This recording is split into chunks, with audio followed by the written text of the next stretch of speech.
ओम नमः शिवाय। हर हर महादेव। आज फाल्गुन माह के कृष्ण पक्ष की षष्ठी तिथि और मंगलवार है।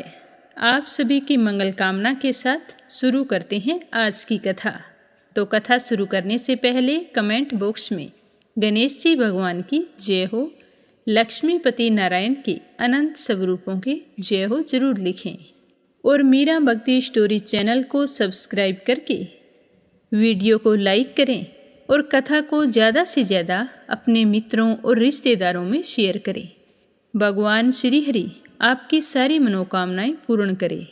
तो प्रेम से बोलो गणेश जी महाराज की जय हो। कैलाश पर्वत पर शिव पार्वती का दिव्य निवास था। शिव जी जो सृष्टि के संहारक और योग के प्रतीक हैं, प्राय ध्यान में लीन रहते थे। दूसरी ओर उनकी पत्नी देवी पार्वती हिमालय की पुत्री थी और वो अत्यंत सौम्य, करुणामयी तथा प्रेम से परिपूर्ण थी। यद्यपि देवी पार्वती स्वयं शक्ति का ही स्वरूप है, लेकिन उनके हृदय में एक विशेष इच्छा यह थी कि मैं भी मातृत्व की भावना का अनुभव करूं। पार्वती चाहती थी कि उनके पास एक पुत्र हो जो उनका सदा साथ दे और मैं उसके साथ ढेरों बातें करूं, खूब दुलार प्यार करूं। जब शिवजी भगवान समाधि में लीन हो तो वह मेरा अच्छे से ख्याल रखे। तो एक दिन भगवान शिव अपनी साधना में लीन थे, तो पार्वती जी ने अपने शरीर से उतारे हुए हल्दी के उपटन को एकत्रित करके एक सुंदर बालक की प्रतिमा बनाई और उस मूर्ति को अपने प्रेम और मातृ शक्ति से प्राण देकर जीवन दान दे दिया। वह बालक तेजस्वी था, जिसका रूप और सौंदर्य बहुत ही अद्भुत था। उसने पार्वती माता को प्रणाम करके कहा कि माता कहो क्या आज्ञा है। तो पार्वती माँ ने उसे अपने बालक के रूप में स्वीकार किया और उससे कहा कि बेटा तुम्हारा नाम गणेश है। गणेश बहुत ही आज्ञाकारी था। वह अपनी माँ के प्रति समर्पित था। उसकी बुद्धि और शारीरिक शक्ति अलौकिक थी और पार्वती के हृदय में भी अपने पुत्र के लिए खूब दुलार और स्नेह था। तो पार्वती माता कहने लगी कि बेटा मैं स्नान करने जा रही हूँ, तुम दरवाजे पर खड़े हो जाना, किसी को भी अंदर मत आने देना, चाहे वो कोई भी हो। तो गणेश जी ने कहा कि ठीक है माँ, जो आपका आदेश है, कोई भी अंदर नहीं आ पाएगा। तो गणेश जी अपनी माँ के आदेश का पालन करते हुए घर के द्वार पर खड़े हो गए। पूरी निष्ठा और भक्ति के साथ वहीं पर खड़े रहे। उसी समय शिवजी भगवान ध्यान समाप्त करके पार्वती से मिलने कैलाश लौटे। जब शिवजी ने अपने घर के द्वार पर एक छोटे से बालक को पहरा देते हुए देखा तो उन्हें बड़ा ही आश्चर्य हुआ। शिवजी ने उस बालक के पास आकर कहा कि हे बालक, मैं भगवान शिव हूँ, मुझे अंदर जाने दो। तो गणेश जी तो अपनी माँ के आदेश का पालन कर रहे थे, तो वो तो बिना झिझक के बोले कि मुझे माँ का आदेश है, मैं किसी को भी अंदर नहीं जाने दूंगा, चाहे वो कोई भी हो, आपको भी प्रवेश करने की अनुमति नहीं है। तो शिवजी ने समझाने का बहुत प्रयास किया कि मैं तुम्हारा पिता हूँ, पार्वती का पति हूँ, यह मेरा ही घर है, तुम मुझे अंदर जाने दो। लेकिन गणेश जी तो अपने माँ के आदेश से हटने के लिए तैयार नहीं थे, तो उन्होंने पूरी दृढ़ता से कहा कि मैं आपको अंदर नहीं जाने दूंगा। तो उसके इस तरह के बर्ताव को देखकर तो भगवान शिव ने अपने सेवकों को आदेश दिया कि भवन के द्वार पर डटे उस बालक को समझाकर वहां से हटा दो, ताकि मैं अंदर प्रवेश कर सकूं। मुझे बहुत गुस्सा आ रहा है। तो शिव जी के आदेश का पालन करते हुए भगवान शिव के गणों ने गणेश जी को बहुत समझाया, द्वार से हट जाने की विनती की, परंतु गणेश जी तो नहीं माने। उन्होंने शिव गणों को बुरी तरह से पीट कर वापिस भेज दिया। तो शिव जी के गण वापिस आ गए। तो शिवजी ने पूछा कि तुम्हारा यह हाल किसने किया। तो वो बताने लगे कि उस बालक ने हमें बुरी तरह से मारा है। तो भगवान शिव सोचने लगे कि छोटा सा बालक है और इतने गणों को मार पीट कर भगा दिया। तो शिवजी को बहुत ही गुस्सा आ गया और उन्होंने अपने त्रिशूल को उठाया और गणेश जी के पास जाकर उनका सर धड़ से अलग कर दिया। गणेश जी का शरीर निर्जीव होकर धरती पर गिर पड़ा। जब पार्वती स्नान करके बाहर आई तो देखा कि उनके प्रिय पुत्र का सिर कट चुका है और वह निर्जीव पड़ा है। तो उनका हृदय दुख से फट पड़ा। उनका मात्र हृदय यह दृश्य सहन नहीं कर सका और वे जोर जोर से विलाप करने लगी। समस्त सृष्टि उनकी पीड़ा से थरथराने लगी। उनका दुख जल्द ही प्रचंड क्रोध में बदल गया। देवी पार्वती ने अपनी दिव्य शक्तियों को जागृत कर लिया और उनकी क्रोधमयी दृष्टि से संपूर्ण ब्रह्मांड में तबाही मचने लगी। प्रकृति का संतुलन बिगड़ गया और समस्त देवतागण भयभीत हो गए। देवी पार्वती ने घोषणा की कि अगर गणेश को पुनर्जीवित नहीं किया गया तो मैं सारी सृष्टि का विनाश कर दूंगी। तो सारे देवता मिलकर शिवजी के पास गए और विनती करने लगे कि पार्वती का क्रोध किसी तरह से शांत करो, गणेश जी को पुनर्जीवन दान दो, वरना आज तो अनर्थ हो जाएगा। शिवजी को भी अपने किए पर पश्चाताप हो रहा था, तो वो पार्वती के पास जाकर बोले कि पार्वती, मैंने अज्ञानतावश यह गलती कर दी है और अब मैं तुम्हारे पुत्र को पुनः जीवन दान देने का वचन देता हूँ। यह कहकर शिवजी ने अपने गणों को आदेश दिया कि तुम पृथ्वी पर जाकर देखो कि कोई ऐसा बच्चा जिसकी तरफ उसकी माँ पीठ करके सोई हो, तो उस बच्चे का सर ले आना, उसी से गणेश वापिस जिंदा हो सकता है। तो शिवजी के गण आदेश पाकर पृथ्वी लोक में चले गए। हर जगह देखा, कोई भी माँ अपने बच्चे की तरफ पीठ करके नहीं सोई थी, तो वो निराश होकर वापिस चल पड़े। तो रास्ते में एक घने वन में देखा कि एक हथनी अपने बच्चे की तरफ पीठ करके लेटी थी। तो उस बच्चे का सर काटकर शिवजी के पास ले आई और भगवान शिव ने उस हाथी के बच्चे के सिर को गणेश के शरीर से जोड़ दिया और फिर अपनी दिव्य शक्तियों से उसे जीवन दान दिया। तो गणेश जी पुनः जीवित हो गए, लेकिन अब उनका सिर हाथी का था। पार्वती अपने पुत्र को फिर से जीवित देखकर बहुत ही खुश हुई, परंतु उनके नए रूप को देखकर उन्हें संकोच भी हुआ। वो शिवजी से कहने लगी कि स्वामी, आपने ये क्या किया है? अब मेरे बच्चे को देखकर सारे लोग मजाक बनाएंगे कि देखो, हाथी का सर लगा है। तो पार्वती की बात सुनकर शिवजी बोले कि देवी पार्वती, यह केवल तुम्हारा पुत्र नहीं है, ये मेरा भी पुत्र है। मैं गणेश की अदम्य भक्ति और निष्ठा को पहचान गया हूँ। मेरा आशीर्वाद है कि हमारा पुत्र सारे जगत के लिए पूजनीय होगा। हर शुभ कार्य में इसकी सबसे पहले पूजा की जाएगी। कोई भी शुभ कार्य गणेश को याद किए बिना शुरू नहीं होगा। यह सब विघ्नों को हरने वाला, सब बाधाओं को दूर करने वाला होगा। सारे देवता भी इसकी पूजा करेंगे। हर शुभ कार्य में गणेश का नाम सबसे पहले लिया जाएगा। इस प्रकार गणेश जी को गणों का अधिपति गणपति के रूप में सम्मानित किया गया। उन्हें ज्ञान, विवेक और बाधाओं को दूर करने वाले देवता के रूप में पूजा जाने लगा। उनके हाथी का सिर प्रतीक बना बुद्धिमत्ता और विवेक का। उनका विशाल पेट समस्त संसार के सुख दुख को धारण करने की क्षमता का प्रतीक बना। उनकी टूटी हुई दांत ने यह संदेश दिया कि जीवन में त्याग और बलिदान ही सच्ची सफलता का मार्ग है। गणेश जी की 4 भुजाएं चारों दिशाओं और 4 प्रकार के कर्मों का प्रतिनिधित्व करती है। उनके एक हाथ में गदा है जो इच्छा और वासना पर नियंत्रण का प्रतीक है। दूसरे हाथ में पास है जो लोगों को गलत मार्ग पर चलने से रोकती है। उनका छोटा वाहन चूहा मानव की इच्छा और अहंकार का प्रतीक है, जिसे गणेश ने वश में कर लिया है। गणेश के अन्य प्रतीक जैसे उनकी बड़ी सी सूंड और छोटी छोटी आंखें हमें यह सिखाती है कि जीवन में सूक्ष्म और गहन दृष्टिकोण रखना चाहिए। उनके बड़े कान हमें यह सिखाते हैं कि सुनने की क्षमता जीवन में बहुत ही महत्वपूर्ण है। हमें दूसरों की बातों को हमेशा ध्यान से सुनना चाहिए। बोलो गणेश जी महाराज की जय हो। अब अपने सुनेंगे मंगलवार की कथा। बोलो हनुमान जी बाबा की जय हो। एक बार नेमिषारण्य तीर्थ में 88,000 मुनि एकत्रित होकर सूत जी से पूछने लगे कि हे महामुनि, आपने हमें अनेक पुराणों की कथाएं सुनाई हैं।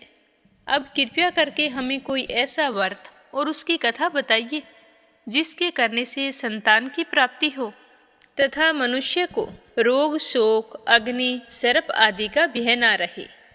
कलयुग में सभी जीवों की आयु बहुत ही कम होती है। अगर उन्हें इस तरह रोग और चिंता के कष्ट लगे रहेंगे तो वे श्री हरि के चरणों में अपना ध्यान कैसे लगा पाएंगे।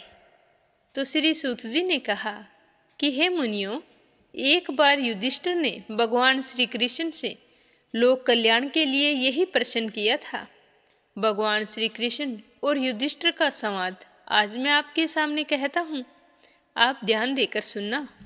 एक समय हस्तिनापुर की राजसभा में योगीराज श्री कृष्ण बैठे हुए थे।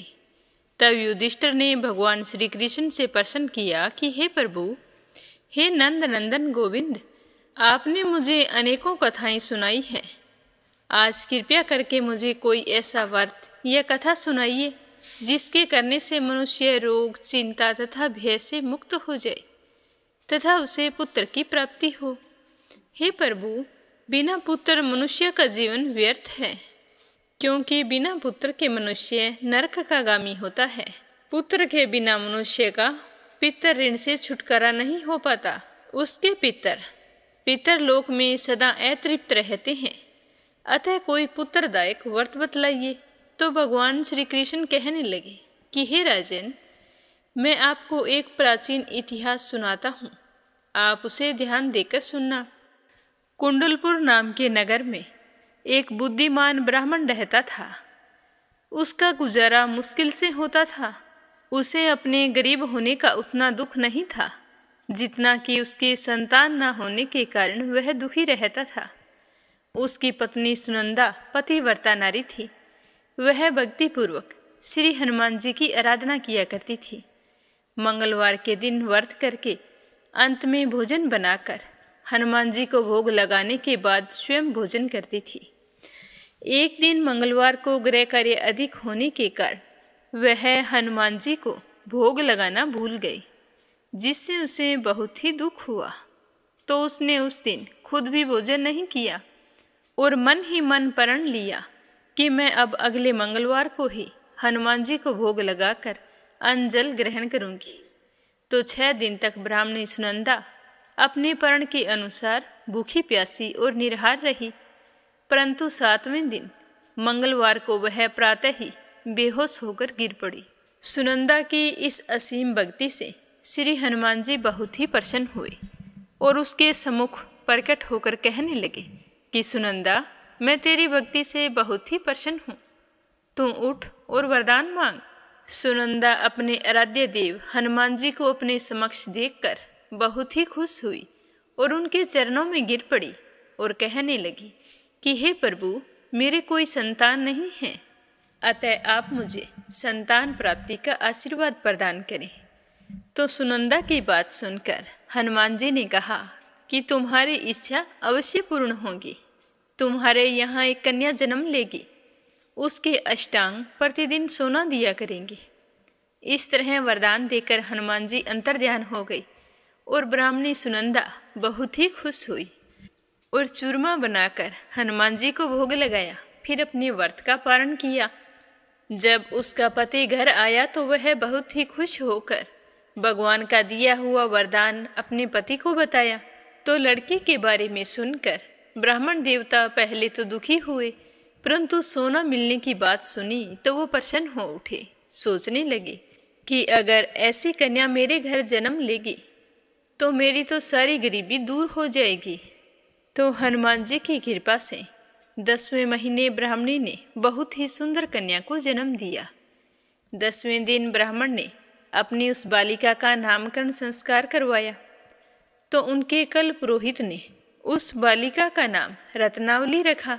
रत्नावली ने अपने पिछले जन्म में मंगल देव के व्रत किए थे, तो उसके पुण्यों के प्रभाव से रतनबाला का अष्टांग प्रतिदिन बहुत सारा सोना देता था। उस सोने से नंदा ब्राह्मण बहुत ही धनवान हो गया और ब्राह्मणी सुनंदा में भी इस बात का अभिमान आ गया। ऐसे ही समय बीतता गया। जब रत्नावली 10 बरस की हुई तो सुनंदा ने अपने पति से कहा कि स्वामी, हमारी बेटी विवाह योग्य हो गई है, अतः हमें कोई सुंदर तथा योग्य वर देखकर उसका विवाह कर देना चाहिए। तो यह बात सुनकर नंदा ब्राह्मण कहने लगा कि हमारी बेटी रत्नावली अभी तो बहुत छोटी है, अभी से क्यों परेशान होती हो। तो ब्राह्मणी कहने लगी कि हे पतिदेव, रजस्वाला का दान देने वाले माता पिता को घोर नरक की प्राप्ति होती है। तो अपनी पत्नी की बात सुनकर नंदा ब्राह्मण कहने लगा कि हमारी बेटी तो अभी 10 बरस की हुई है और मैंने तो 16-16 साल की कन्याओं के विवाह करवाए हैं, अभी क्या जल्दी है। तो ब्राह्मणी सुनंदा कहने लगी कि आप ये सब लोभ के कारण कह रहे हैं। आप ब्राह्मण हो और ब्राह्मण को शास्त्रों के आदेश का पालन करना चाहिए। नंदा ब्राह्मण के पास अपनी पत्नी के बात का जवाब नहीं था। वह कहने लगा कि ठीक है, मैं कल ही योग्य वर की तलाश में अपना दूत भेज दूंगा। दान भी तो सुपात्र को ही दिया जाता है। दूसरे दिन ब्राह्मण ने दूत को बुलाया और कहा कि जैसी सुंदर मेरी बेटी है वैसा ही सुंदर और योग्य वर उसके लिए तलाश कर लाओ।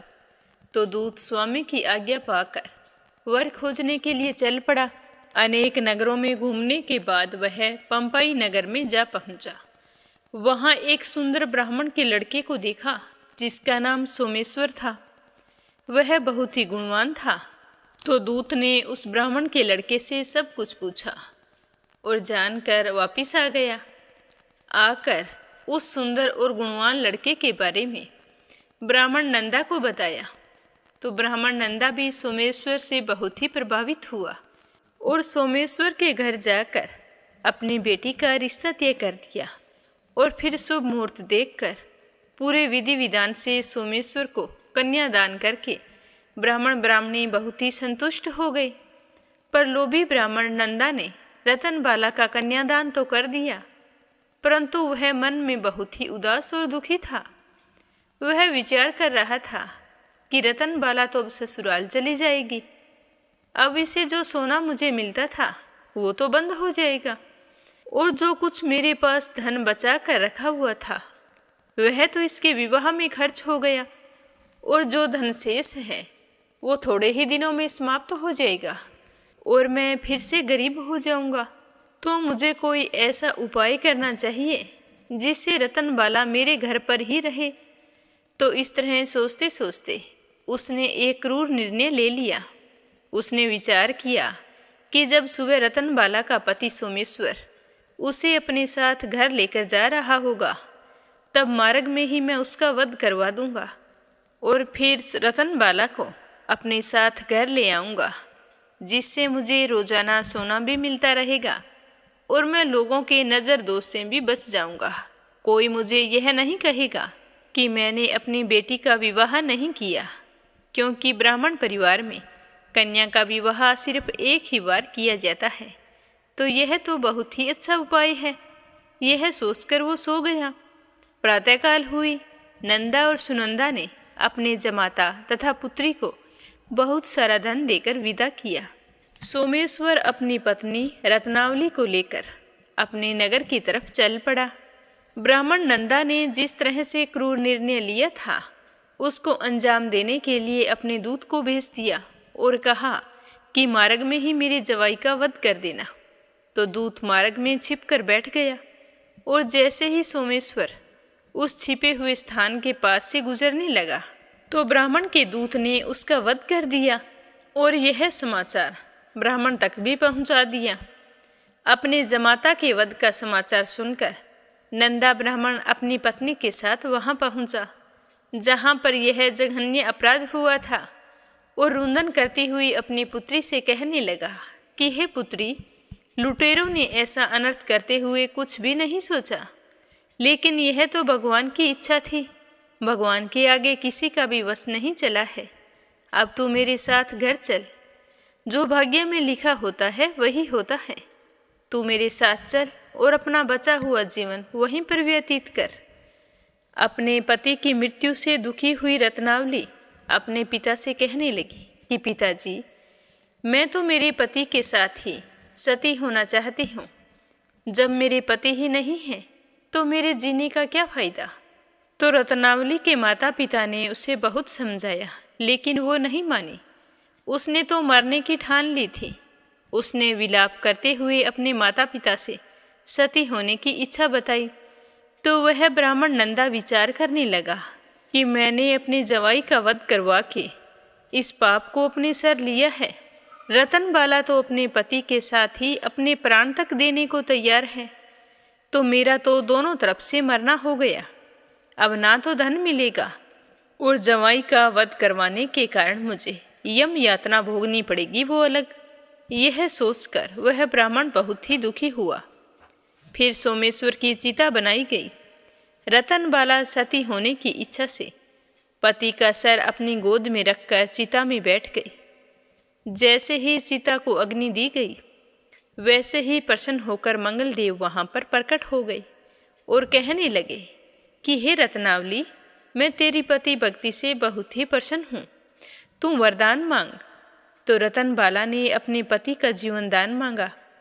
तो मंगलदेव कहने लगे कि रतनबाला, तेरा पति अजर अमर है, इसके अलावा तेरी कोई और इच्छा हो तो वो मांग। तो रतनबाला कहने लगी कि हे ग्रहों के स्वामी, यदि आप मुझ पर इतने ही प्रसन्न हैं तो मुझे यह वरदान दीजिए कि जो भी मनुष्य मंगलवार के दिन प्रातःकाल लाल पुष्प लाल चंदन से आपका पूजन करे, उसे रोग व्याधि ना हो, स्वजनों से उसका कभी वियोग ना हो, सर्प अग्नि तथा स्त्रुओं का कोई भय ना रहे, उसका घर परिवार सभी प्रकार के सुखों से भरा रहे, ऋण करता ऋण से मुक्त होकर धन संपत्ति का स्वामी हो जाए।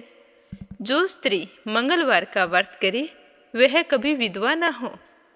तो रतनबाला की बात सुनकर मंगलदेव तथास्तु कहकर अंतर्ध्यान हो गई। मंगलदेव की कृपा से सोमेश्वर जीवित हो गया। अपने पति को पुनः जीवित पाकर रतनबाला बहुत ही प्रसन्न हुई। सोमेश्वर अपनी पत्नी को लेकर अपने नगर को चला गया। रतनबाला को यह पता चल गया था कि उसके पति की हत्या लोभ के कारण उसके पिता ने करवाई है, लेकिन उसने किसी को कुछ नहीं बताया। उसने अपने पिता को क्षमा कर दिया। पति पत्नी आजीवन मंगल व्रत करने लगे और मंगलदेव की कृपा से इस लोक का सुख ऐश्वर्य भोग कर अंत में स्वर्ग लोक को गई। हे हनुमान जी बाबा, जो भी व्यक्ति मंगलवार के दिन व्रत रखकर आपकी इस परम पावन कथा को सुने, उसकी सारी मनोकामनाएं पूर्ण करना और अपना आशीर्वाद हमेशा उस पर बनाए रखना। बोलो हनुमान जी बाबा की जय हो। अब अपने सुनते हैं राजा मोरध्वज की कथा। प्राचीन समय की बात है। एक बार राजा युधिष्ठिर ने यज्ञ करवाया और उसके बाद उन्होंने ब्राह्मणों को इतना दान दिया कि वो अपने साथ उसे नहीं ले जा सके।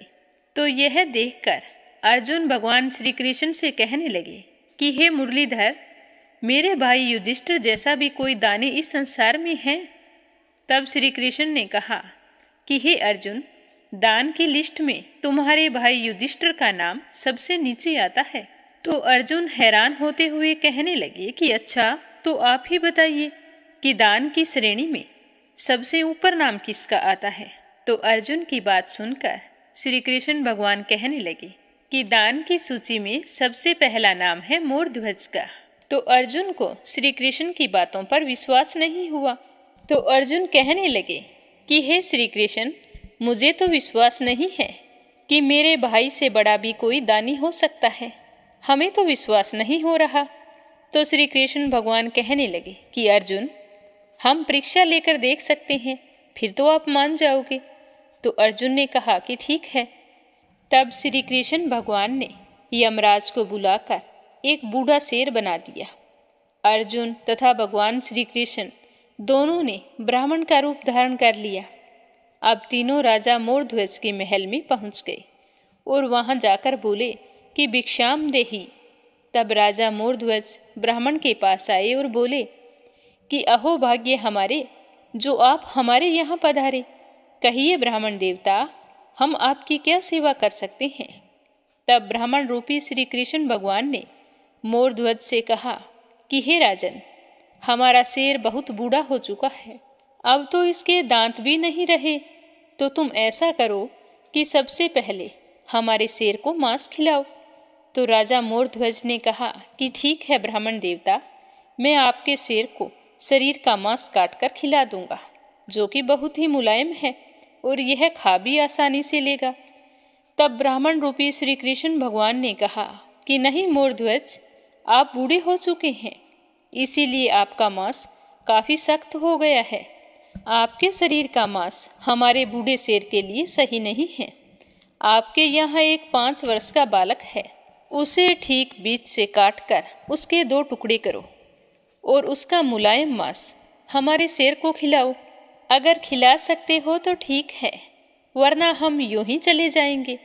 तो राजा मोरध्वज काफी आश्चर्यचकित हुए और सोच विचार करने लगे, क्योंकि मोरध्वज के एक ही बेटा था जिसका नाम था ताम्रध्वज, जो कि 5 वर्ष का बालक था। मोरध्वज के बुढ़ापे का सहारा एकमात्र वही था। तो राजा मोरध्वज सोच विचार कर रहे थे, तभी उनका बेटा ताम्रध्वज आ गया और बोला कि हे पिताजी, आप क्या सोच रहे हैं? यह सोचने का समय नहीं है। आप अपने धर्म की रक्षा करो और खुशी खुशी हमारा बलिदान कर दो। मैं आपके कुछ काम आ सकूं तो यह मेरा सौभाग्य होगा।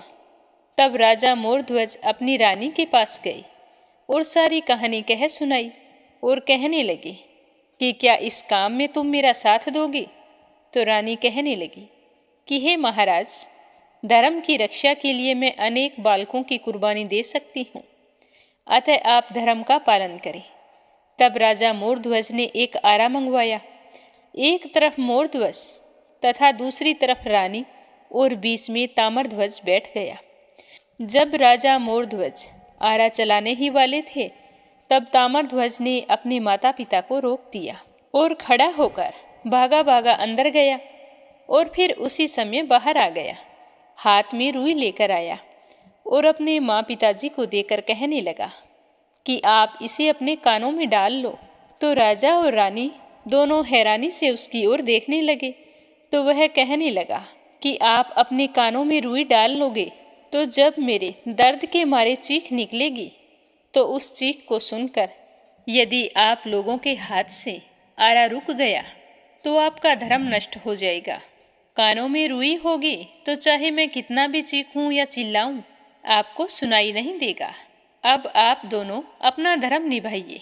तो फिर राजा और रानी दोनों ने अपने अपने कान में रुई डाल ली और फिर आरे से अपने बेटे के 2 टुकड़े कर दिए।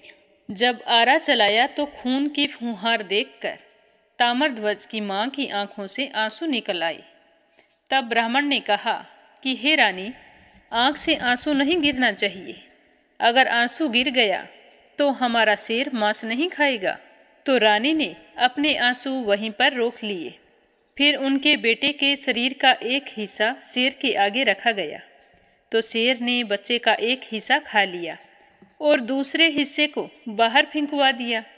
फिर राजा मोरध्वज ने ब्राह्मणों से कहा कि हे ब्राह्मण देवताओं, अब आप भोजन ग्रहण करिए। यह कहकर भोजन की थाली आगे रखी। तो ब्राह्मणों ने पहला निवाला मुंह में डालने से पहले ही उसे वापस रख दिया और कहा कि हे राजन, तुम हत्यारे हो, इसीलिए हम तुम्हारे यहाँ पर भोजन नहीं कर सकते। तुमने अपने बेटे की हत्या की है। तो राजा मोरध्वज कहने लगे कि हे ब्राह्मण देवता, आपने ही तो बोला था हमारे बेटे को मारने के लिए। यह कहकर हाथ जोड़ दिए। तो ब्राह्मण का रूप धारे श्री कृष्ण भगवान कहने लगे कि अब जो भी हो, आप तो हत्यारे हैं, इसीलिए हम आपके यहाँ भोजन नहीं कर सकते। इतना कहकर दोनों ब्राह्मण और वह शेर राज दरबार से बाहर चले गए।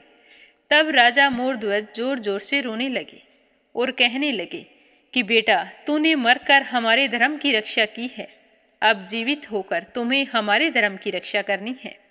यदि ये दोनों ब्राह्मण हमारे दरबार से भूखे चले जाएंगे तो मेरा इतना दान पुण्य करने का क्या मतलब होगा। बेटा, अब तुम्हें ही हमारे धर्म की रक्षा के लिए आना होगा।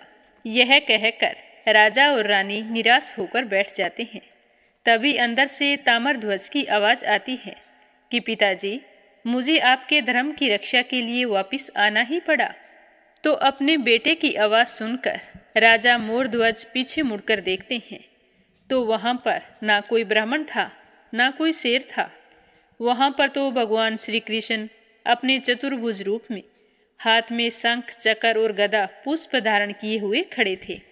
श्री कृष्ण और अर्जुन की आंखों से आंसू गिर रहे थे। श्री कृष्ण ने राजा मोरध्वज से कहा कि हे राजा, तू सबसे बड़ा दानी है, तेरे जैसा दानी ना तो पहले कभी पैदा हुआ था और ना भविष्य में कभी पैदा होगा। मैं तुमसे बहुत ही प्रसन्न हूँ, मांगो क्या वरदान मांगते हो। तो राजा मोरध्वज ने हाथ जोड़कर कहा कि हे भगवान, आपने मुझे दर्शन दिए, उससे ज्यादा मुझे क्या चाहिए। आपका दिया हुआ सब कुछ है। आप मुझे आशीर्वाद दीजिए कि मैं हमेशा अपने धर्म की रक्षा करता रहूं। तो भगवान श्री कृष्ण उन तीनों को आशीर्वाद देकर अंतर्ध्यान हो गए और फिर अर्जुन से पूछने लगे कि क्या तुम्हें अब भी विश्वास नहीं हो रहा है।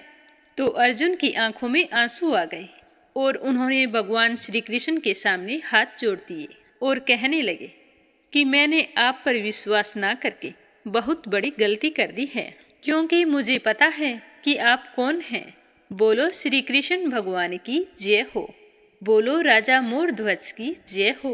अब अपनी सुनते हैं भागवत कथा का आगे का अध्याय। तो प्रेम से कहिए श्री हरि विष्णु भगवान के अनंत स्वरूपों की जय हो। भागवत कथा की जय हो।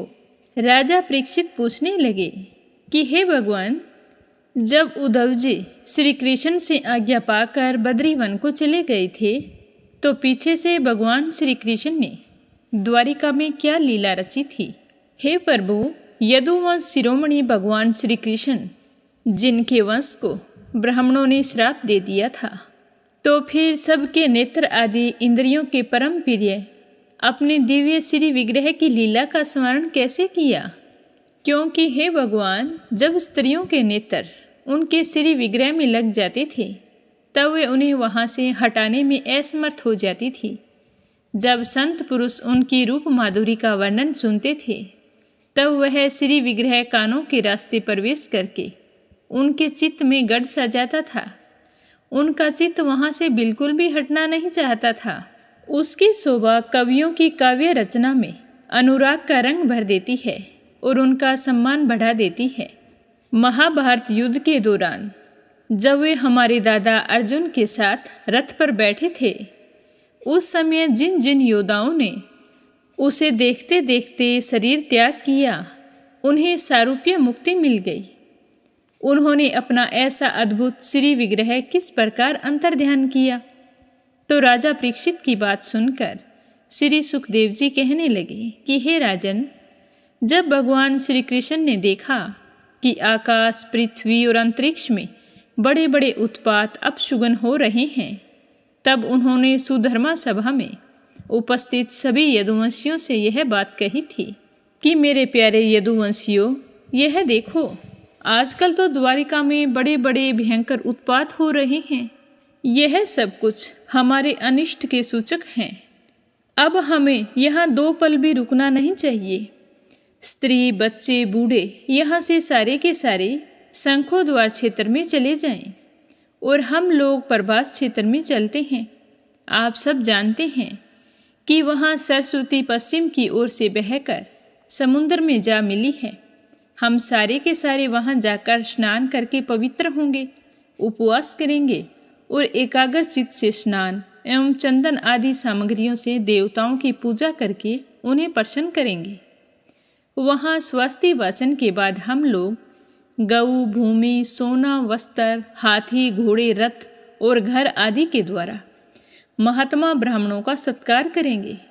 यह विधि हमारे सब प्रकार के अमंगलों का नाश कर देगी। यह तो परम मंगल की जननी है।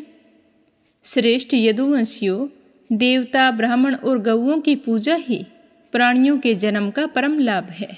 तो भगवान श्री कृष्ण की कही हुई बात सारे यदुवंशियों ने खुशी खुशी स्वीकार कर ली और उनका कहा मानकर तुरंत नौकाओं से समुद्र पार करके रथों पर सवार होकर प्रभास क्षेत्र की यात्रा की। प्रभास क्षेत्र पहुंचकर यादवों ने यदुवंश शिरोमणि भगवान श्री कृष्ण के कहे अनुसार बड़ी श्रद्धा और भक्ति से शांति पाठ तथा अनेक प्रकार के मंगल कार्य किए। उन्होंने यह सब तो किया, परंतु देव ने उनकी बुद्धि हर ली, जिसके कारण वे उसी समय मदिरा का पान करने लगे, जिसके नशे से बुद्धि भ्रष्ट हो जाती है। वह पीने में तो अवश्य मीठी लगती है, परंतु परिणाम में सर्वनाश करने वाली होती है। उस तीव्र मदिरा के पान से सब के सब उन्मत्त हो गए और वे घमंडी वीर आपस में लड़ने झगड़ने लगे। सच पूछो तो वो सब कुछ भगवान श्री कृष्ण की माया से ही हो रहा था। उस समय वे क्रोध से भरकर एक दूसरे पर आक्रमण करने लगे। धनुष, बाण, तलवार, भाले, गदा, तोमर और सृष्टि आदि अस्त्र शस्त्रों से वहाँ समुद्र तट पर एक दूसरे से लड़ने लगे। वहाँ का दृश्य ऐसा हो गया जैसे कोई भयंकर युद्ध हो रहा हो। मतवाले यदुवंशी रथों, हाथियों, घोड़ों, गधों, ऊंटों, खच्चर, बैल, भैंस और मनुष्यों पर भी सवार होकर एक दूसरे को बाणों से घायल करने लगे। इस तरह लग रहा था जैसे जंगली हाथी एक दूसरे पर दांतों से चोट कर रहे हैं। सबकी सवारियों पर ध्वजाएं फहरा रही थी और जो सैनिक पैदल थे वे भी आपस में लड़ रहे थे। प्रद्युम्न साम से, अक्रूर भोज से, अनिरुद्ध सात्यकी से, सुभद्र संग्रामजीत से, भगवान श्री कृष्ण के भाई गद उसी के नाम उनके पुत्र से और सुमित्र सूरत से युद्ध करने लगे।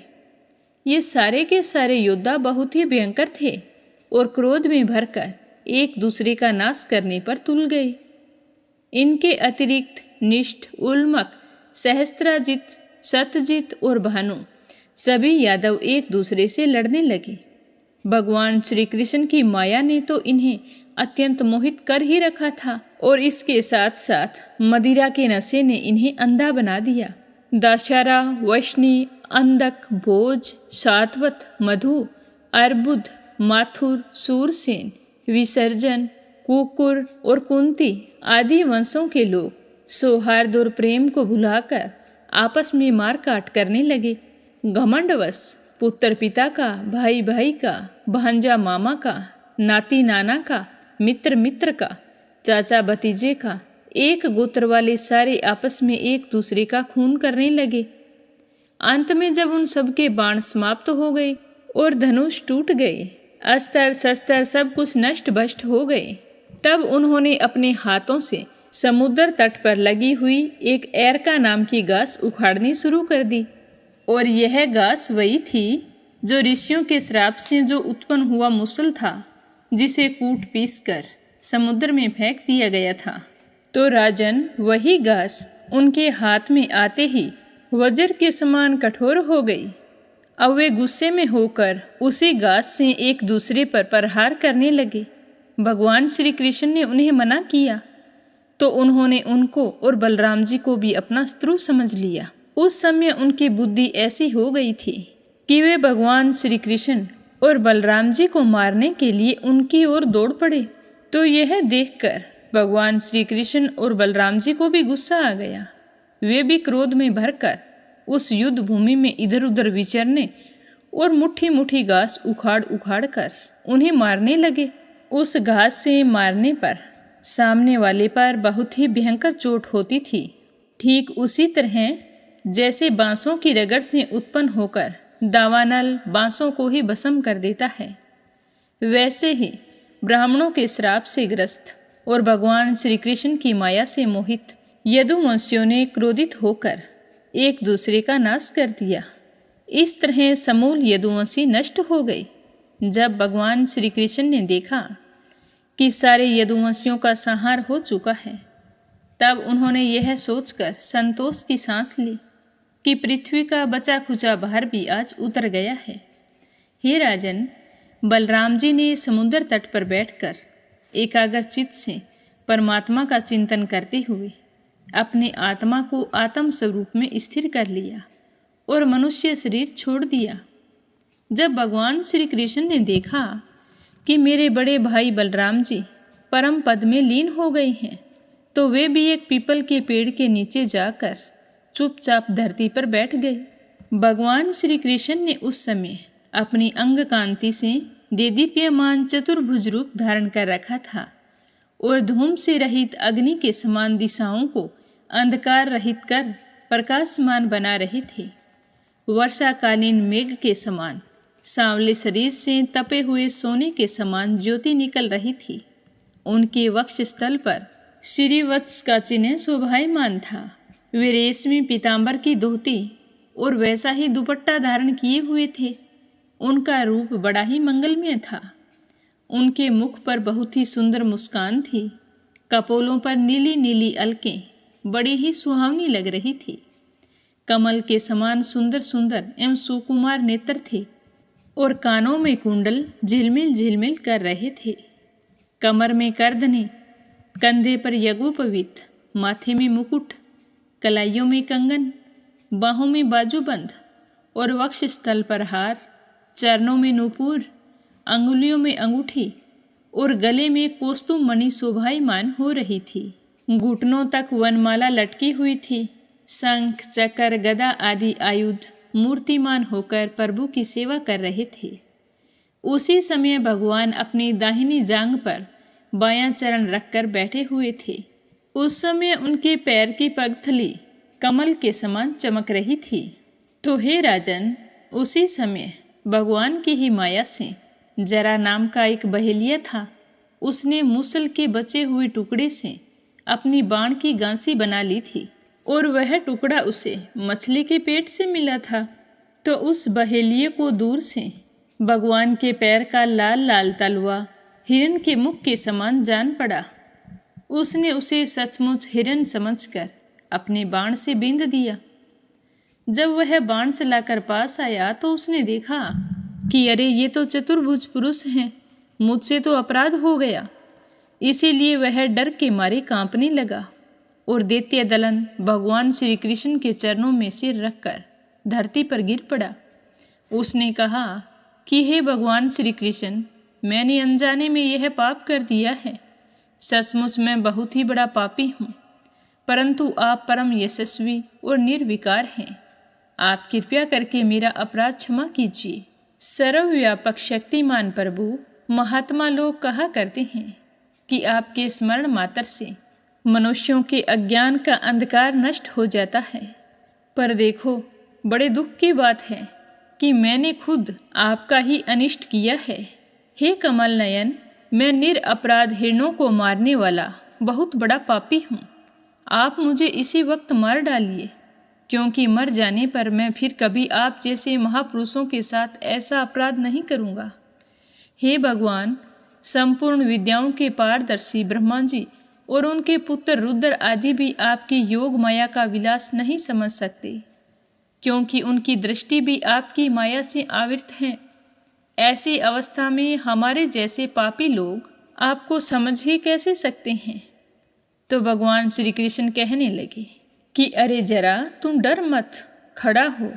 तूने ये पाप का काम नहीं किया है, तूने तो मेरे मन का काम कर दिया है। जा, मेरी आज्ञा से तू उसी स्वर्ग में निवास कर जिसकी प्राप्ति बड़े बड़े पुण्यवानों को मिलती है।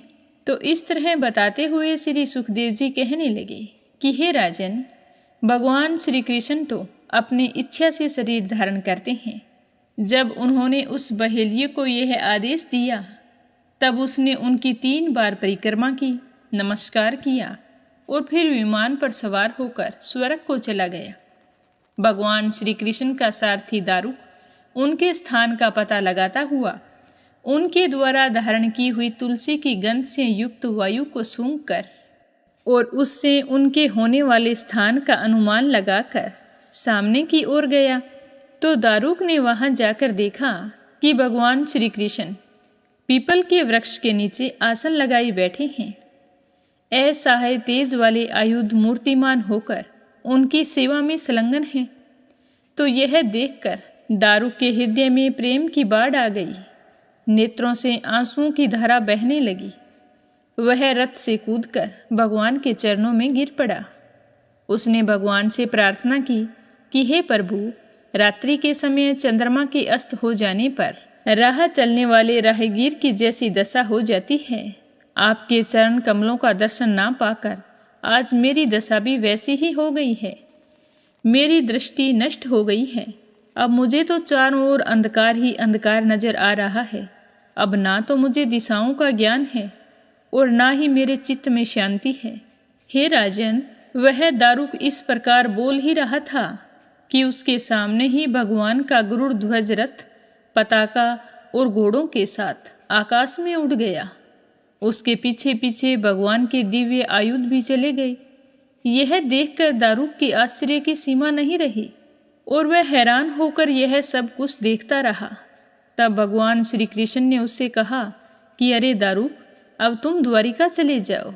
वहाँ यदुवंशियों के पारस्परिक संहार, भैया बलराम जी की परम गति और मेरे स्वधाम गमन की बात वहाँ जाकर कह दो। तुम उन लोगों से कहना कि अब तुम लोगों को अपने परिवार वालों के साथ द्वारिका में नहीं रहना चाहिए।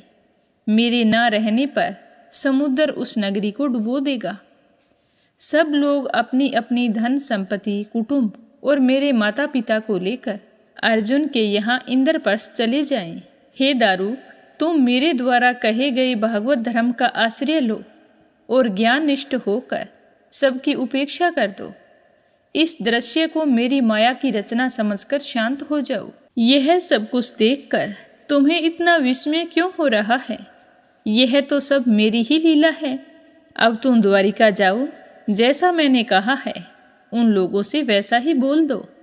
तो भगवान का आदेश पाकर दारूक ने भगवान की परिक्रमा की और उनके चरण कमलों में अपना सिर रखकर बारंबार प्रणाम किया। उसके बाद वह बड़े ही उदास मन से द्वारिका के लिए चल पड़ा। इस तरह बताते हुए सुखदेव जी कहने लगे कि हे राजन, दारूक के वहाँ से चले जाने पर पितामह ब्रह्मा जी, शिव पार्वती, इंद्रादि लोकपाल, मरीचि आदि प्रजापति, बड़े बड़े ऋषि मुनि, पितर, सिद्ध, गंधर्व, विद्याधर, नाग, चारण, यक्ष, राक्षस, किन्नर, अप्सराएं तथा गरुड़ लोक के विभिन्न पक्षी अथवा मैत्रेय आदि ब्राह्मण भगवान श्री कृष्ण के परम प्रस्थान को देखने के लिए वहाँ पर बड़ी उत्सुकतावश सारे के सारे पहुँच गए। वे सभी भगवान श्री कृष्ण के जन्म और लीलाओं का गान करने लगे और परस्पर वर्णन करने लगे। उनके विमानों से सारा आकाश भर गया था। वे बड़ी भक्ति से खुश होकर भगवान श्री कृष्ण पर पुष्पों की वर्षा कर रहे थे। सर्वव्यापक भगवान श्री कृष्ण ने पितामह ब्रह्मा जी और अपने विभूति स्वरूप देवताओं को देखकर अपने आत्मा को स्वरूप में स्थित किया और कमल के समान नेत्र बंद कर लिए। भगवान का श्री विग्रह उपासकों के ध्यान और धारणा का मंगलमय आधार और समस्त लोकों के लिए परम रमणीय आश्रय हैं। इसीलिए उन्होंने अग्नि देवता संबंधी योग धारणा के द्वारा उसको जलाया नहीं, सशरीर अपने धाम में चले गए। उस समय स्वर्ग में नगारे बजने लगे और आकाश से पुष्पों की वर्षा होने लगी।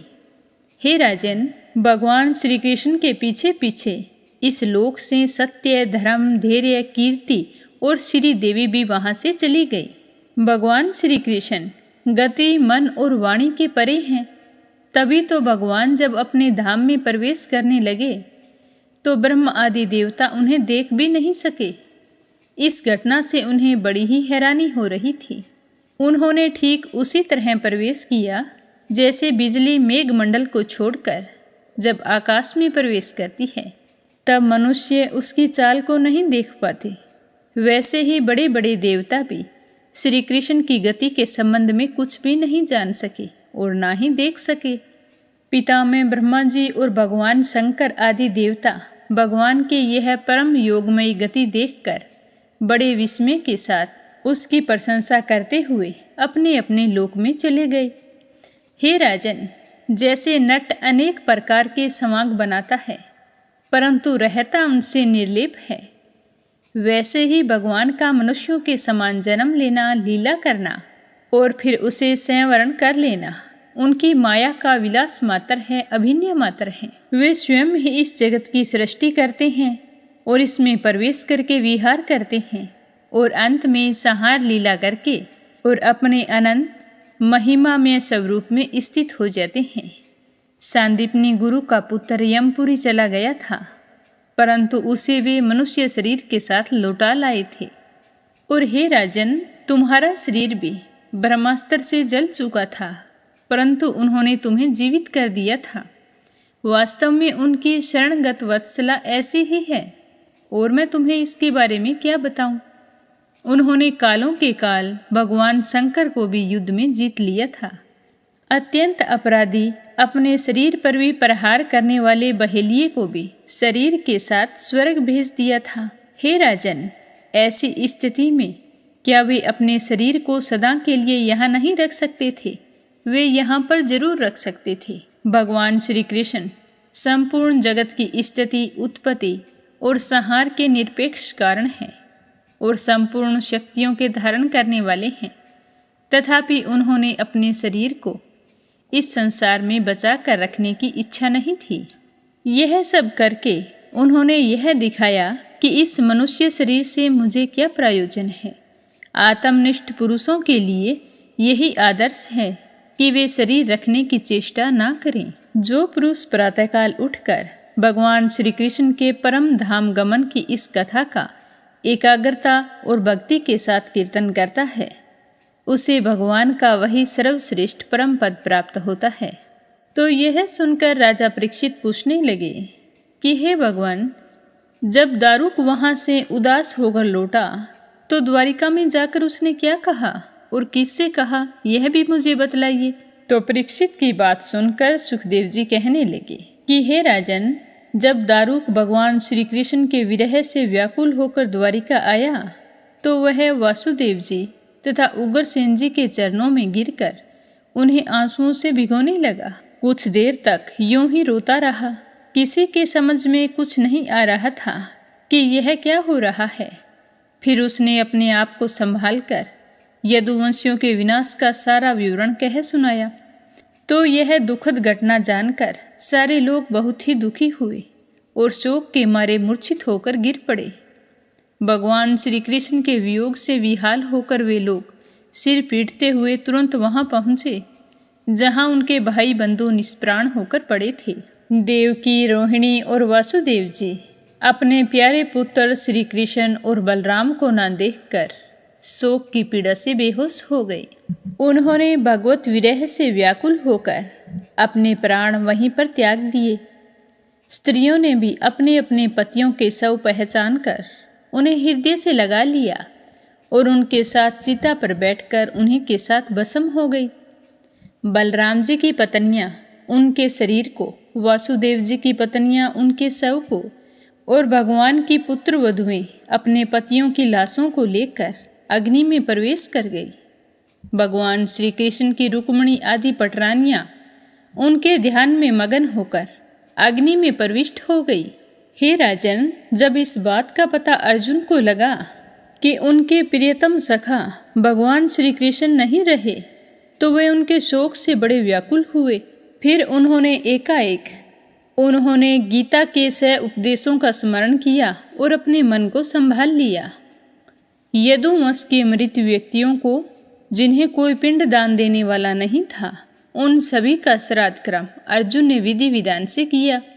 भगवान श्री कृष्ण के न रहने पर समुद्र ने एकमात्र भगवान श्री कृष्ण का निवास स्थान छोड़कर सारी द्वारिका नगरी को पानी में डुबो दी और जो जगह बिना डुबोए छोड़ी थी उस जगह पर भगवान श्री कृष्ण आज भी सदा सर्वदा निवास करते हैं। वह स्थान स्मरण मात्र से ही सारे पाप तापों का नाश करने वाला और सभी का मंगल करने वाला है। हे राजन, पिंडदान के अनंतर बची खुची स्त्रियां, बच्चों और बूढ़ों को लेकर अर्जुन इंद्रप्रस्थ आ गए। वहां सबको यथा योग्य बसाकर अनिरुद्ध के पुत्र वज्र का वहां पर राज्याभिषेक कर दिया। हे राजन, तुम्हारे दादा युधिष्ठिर आदि पांडवों को अर्जुन से यह बात मालूम हुई कि यदुवंशियों का संहार हो गया है। तब उन्होंने अपने वंशधर तुम्हें राज्य पद पर अभिषिक्त करने के लिए हिमालय की वीर यात्रा की। मैंने तुम्हें देवताओं के भी आराध्य देव भगवान श्री कृष्ण की जन्म लीला और कर्म लीला सुनाई है। इस लीला का जो भी मनुष्य श्रद्धा के साथ कीर्तन करता है वह समस्त पाप तापों से मुक्त हो जाता है। हे राजन, जो मनुष्य इस प्रकार भगत बिहारी निखिल सौंदर्य माधुर्य निधि श्री कृष्ण भगवान की अवतार संबंधी रुचिर पराक्रम और इस श्रीमद् भागवत महापुराण तथा दूसरे पुराणों में वर्णित परमानंदमयी बाल लीला, किशोर लीला आदि का संकीर्तन करता है, वह श्री कृष्ण के चरणों में परम भक्ति प्राप्त कर लेता है। बोलो भागवत कथा की जय हो। बोलो श्री हरि विष्णु भगवान के अनंत स्वरूपों की जय हो। तो आज हमने पूरे श्रद्धा भाव से श्रीमद् भागवत महापुराण के 11 स्कंद पूर्ण कर लिए हैं। अब अपने कल से सुनेंगे 12वां स्कंद। तो श्रद्धा भाव से सुनते रहिए। भगवान श्री हरि विष्णु आपकी सारी मनोकामनाएं पूर्ण करें।